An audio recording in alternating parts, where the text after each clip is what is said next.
BJP के प्रदेश प्रवक्ता राम कुलकर्णी ने कांग्रेस के राष्ट्रीय अध्यक्ष मल्लिकार्जुन खड़गे के बयान पर प्रतिक्रिया दी है। जो कांग्रेस पार्टी लोकसभा चुनाव में शतक तक भी नहीं पहुंच पाई, उस पार्टी के राष्ट्रीय अध्यक्ष कहते हैं कि भाजपा को देश में कोई जनादेश नहीं है। इस पर राम कुलकर्णी ने खड़गे की प्रतिक्रिया का जवाब ऐसे शब्दों में दिया है कि इससे उनको नासमझ ही कहा जाएगा।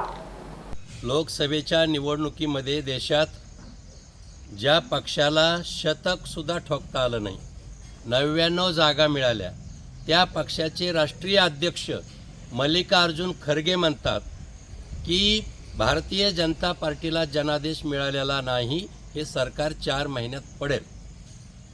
खरं तर त्यांचा तो राजकीय अज्ञानपणा म्हणा, कारण पंतप्रधान नरेंद्रजी मोदी यांच्या नेतृत्वाखाली एनडीएला 293 जागा मिळून बहुमत मिळालेले, एव्हाना एकट्या भारतीय जनता पार्टीला 242 जागा मिळाल्या।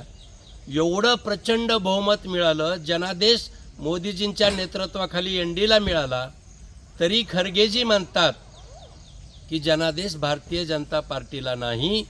हा त्यांचा राजकीय अज्ञानपणा आहे। काहीतरी बोलायचं आणि लोकांची दिशाभूल करायची। तुम्ही चिंता करू नका, 10 वर्ष या देशात आता कुठलाही बदल होत नाही। नागपुर समय, गली से दिल्ली तक।